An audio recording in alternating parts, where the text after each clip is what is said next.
What's up, you guys, and welcome back to the channel. My name is Eddie G. I'm a street and documentary photographer based in Colorado, and today I kind of wanted to finally make a more proper review for the Fuji X100V.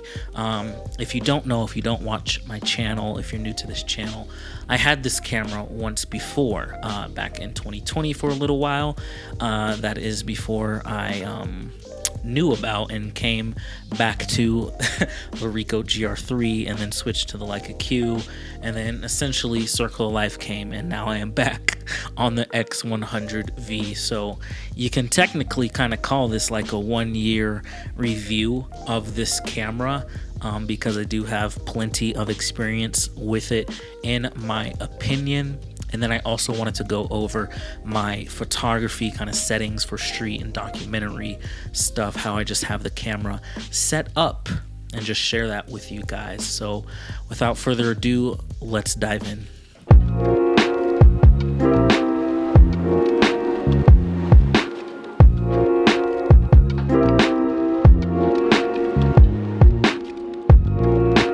So I'll try and keep this more concise and not ramble too much. I definitely don't want to talk about like stats and whatever you call them, all the technical features of this camera, because that's stuff I really don't care about. Again, if you're new to this channel, I am a film photographer as well, really into film, like heavily heavily into film photography.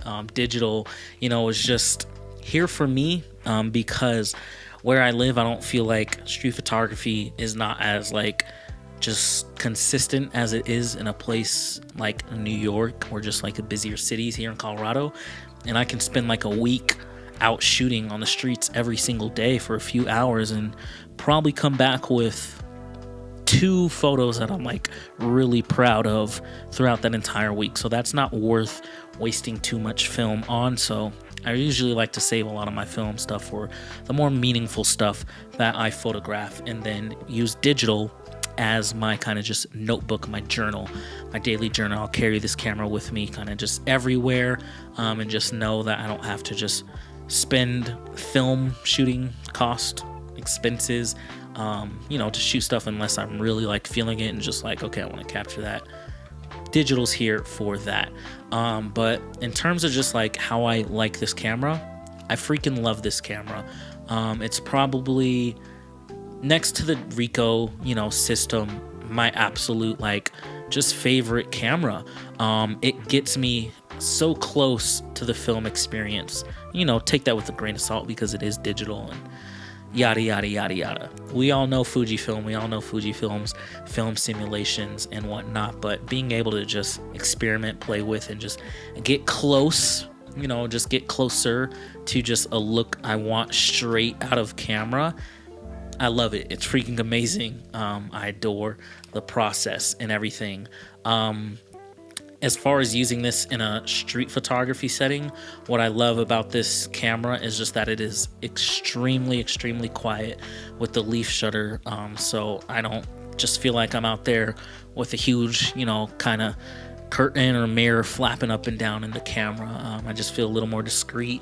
It's nice and small, so I, sometimes I just kind of feel like an adventuring tourist around my own city, just out and about taking photos and whatnot, and people usually don't really, come and attack me or just try to start a conflict with me over this camera, because it just doesn't look like a serious photographer's camera, even though, like, in my opinion, it is.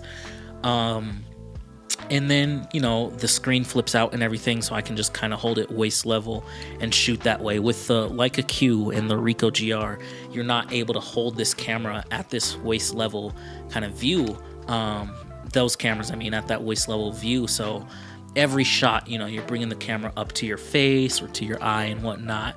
And there's moments where you just kind of want to be a little more sneaky with stuff, whether you're like kind of doing a little fishing technique or something. You don't want people to notice that you're trying to take a photo and just like back off or change the way they're acting, or anything like that. So that's really nice to do. But other than that, for street photography, this camera is great. One thing that I have not tried yet that I'm very much looking forward to trying is the WCL adapter, so I can make this 28. And I just have a good feeling about like that when I do it. I'm just like, I'm gonna love that. I already like really enjoy, you know, being at that focal length with the XE4 and whatnot.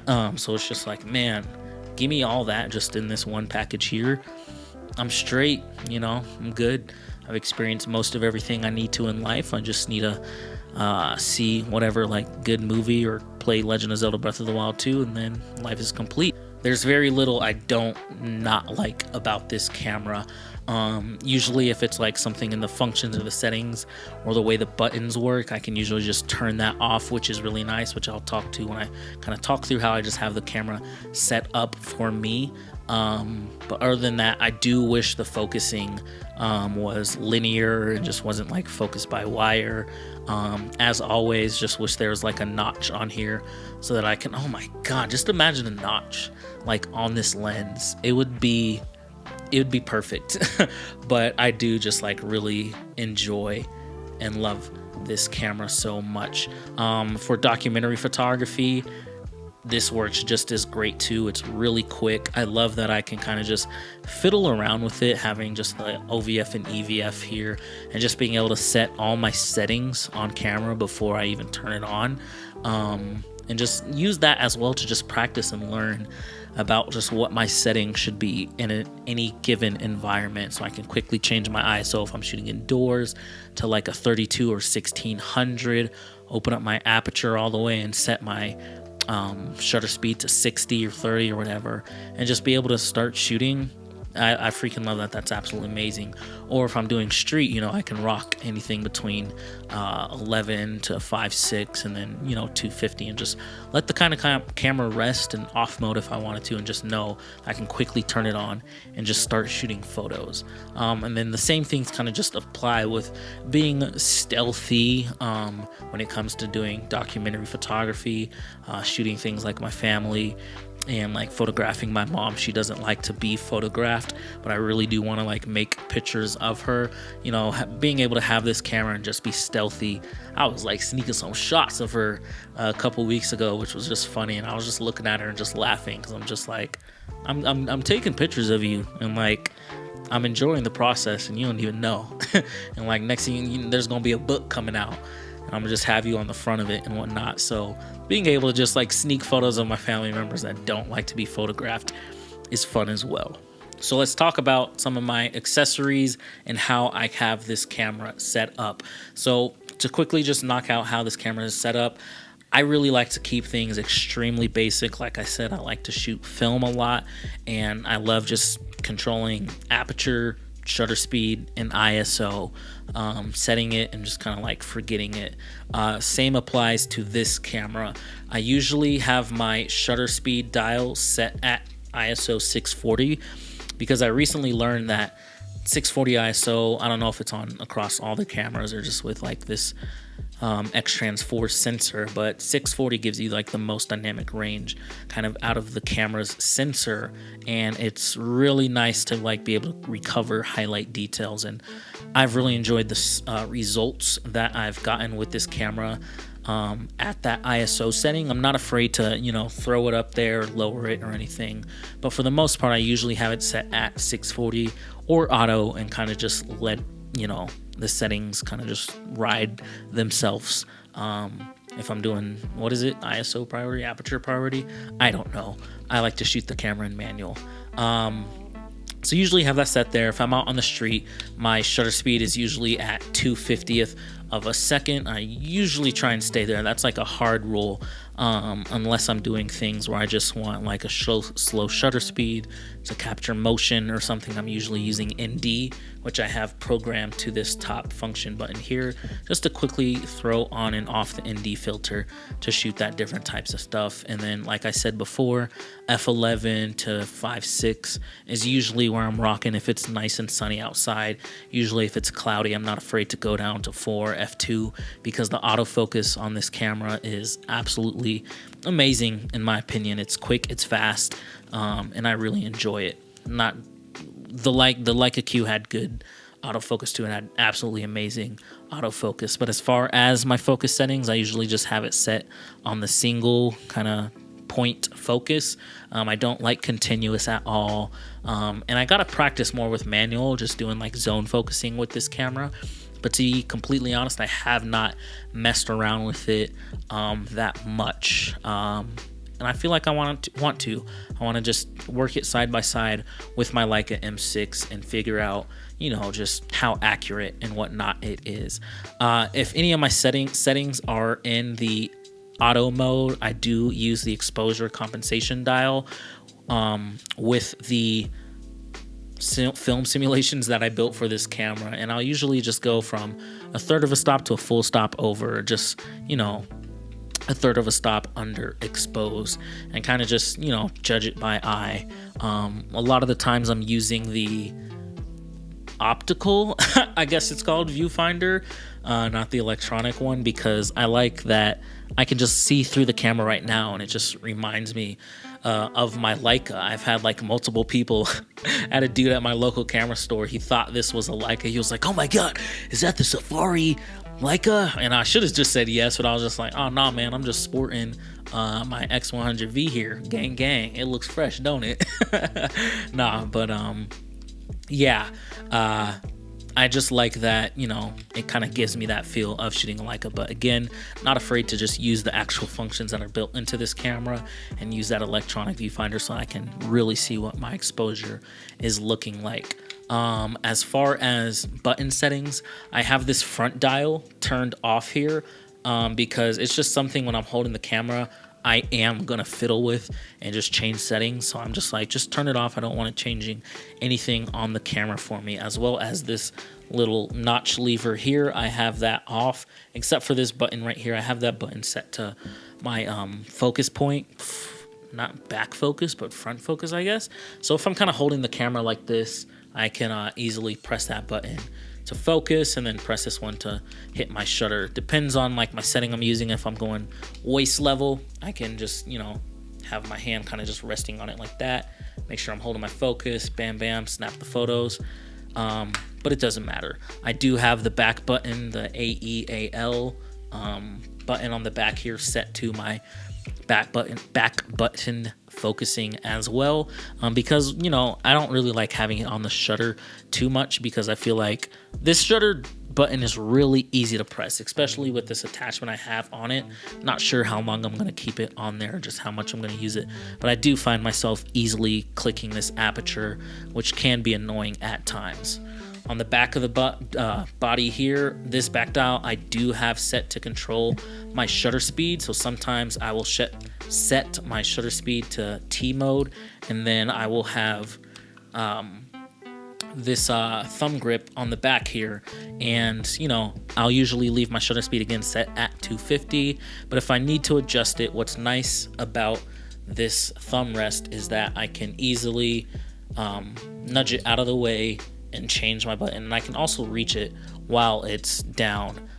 But I like it here because I have this thumb rest to kind of block it so that I do not play with it. But other than that, I do have the knob back here completely turned off. I have the touch screen completely turned off because my face or nose or something usually will just change a focusing point. I don't like that. And again, with this button, it'll like rub up against my gut sometimes, and I don't like that. Like, I don't like bringing the camera up to my eye and my focus point is like out in space somewhere, and I'm just like, just slow down, scene. I need to recenter my focus point. I like everything just being set there when I need it to, and just completely out of the way.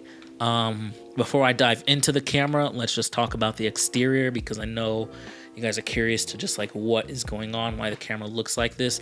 This is a custom skin built by Alpha Guard, I believe that's the name of the brand, and this is just like a safari green, and I love the way this looks. There's like a texture to this skin. It's not just a flat kind of just like matte or gloss finish. There's an actual texture to it, which I really love. I have it all around the camera, and then the body actually has a skin on it as well, and I love it. Like, it's great. At first I wasn't 100% sure I was gonna like it. I was really just testing it out. But after shooting with it out on the streets a couple times and then just carrying it around the house and when I'm just out and about doing chores and whatnot, it really feels good. It's not slippery at all. It really kind of just like fits on this camera, and it fits so well. It applies to each and every kind of crevice and corner of the camera in a way that just makes it look extremely professional. There's not really any like bumps and stuff that just like kind of mess up, or like air bubbles that mess up the way the skin looks. It really looks like it's made and meant to be on this camera, and just gives the camera like this unique look, almost feeling like I have a special edition. So if you guys, I will have this in the description if you're interested in buying it. It took a couple days for mine to come, like a week or so for it to actually ship to me. But when you're applying it, be extremely patient with it and just try and perfect it as much as possible. There are extra pieces that come to wrap around like the lens, not this square lens hood. But I didn't like the way that looked. I liked just having kind of just these silver accents and whatnot across the camera, and I wanted to have that on the lens as well. I did not like the way it looked on the lens, but I do have it on the lens cap. Not fully, just the front here. But again, just absolutely adore the way this skin looks. The square hood that I have on here, bought off of Amazon by a company called like Haogi. I don't know how to say their name. Hoage or Haoge. I don't know. But regardless, this is a very high quality lens hood in my opinion. Really, just well built. And I just like the way it looks. I usually don't have the lens hood on here because I'm using my filters and everything. But I just love the way this thing works and looks. Usually, again, I have just Peak Design straps on here, or I'll just rock a wrist strapped. But I really like the Peak Design leash because I think Peak Design just makes absolutely amazing products for like photographers and filmmakers in terms of just their bags. The way the stuff just feels across your body is just really comfortable and really easy to put on. I can easily just tighten the camera and just have it up here at my chest always, or just loosen it and have it all the way down by my hip, which is nice. So yeah, continuing on with the accessories, having this freaking viewfinder right here, I really, again, I'm just looking forward to having the WCL adapter so that I can just freaking just work this thing with this 28 and just zone focus. That's going to be absolutely amazing. In terms of filters, again, I just have a regular UV filter that I use for just like, weather sealing, just to keep the camera protected. I do have the Moment 10% Cine Bloom filter, but I do have the wrong size, so I had to adapt it. I believe just when I originally bought it, back when I had my X100V last year, I just wasn't paying attention to the filter size. So I'm probably going to try and buy something, whether that's just a black Pro Mist or another Moment, that actually just fits the lens so that if I want, I can rock the lens hood on it as well. And then I also have this orange warming filter that I just bought, and I really like using it with the film simulation that I'll put on the screen here. But using that with the TTL flash on the camera, absolutely just love the way it makes your flash photography images look. It honestly is just like even closer to the film look, opposed to just adjusting the film simulation. Speaking of the film simulation, just to knock that out real quick, I'll drop that on the screen here. But as far as my camera settings, there's not too much I do in here besides the film simulation, which again should be on screen now. Make sure you do it, Eddie. I usually just shoot in JPEG and RAW, and the reason being is that, of course, if you're in the Fuji game, Fuji has the best JPEG since sliced bread. But I like just to have the RAW files so that I can use my Lightroom presets and just add that extra little touch to the photos if I want to just, push them just that much further, and then just experiment and play around with. I'm back into digital photography. Like, I love it. I'm not switching to it over film. Film will always be here for me. But having that flexibility of just to go into Lightroom, mess with my presets, mess with these Fujifilm simulations in the XRAW studio is absolutely amazing. I love and enjoy just the process and that flexibility and being able to play. But that is all I have to share with you guys today. I can't wait to shoot some 28 with this camera and just, have some fun on the streets. But with all that being said, if you guys enjoyed this video, I'd appreciate it if you give it a thumbs up, and please consider subscribing because I have more content coming. And definitely go check out some of my other videos. I have a lot of videos on just street photography stuff with the X100V, with the Leica, with the Ricoh, with the M6 and the Q, the Leica Q.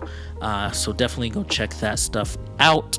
Go check out the video on the film simulations I created for warmer skin tones, more melanin type people.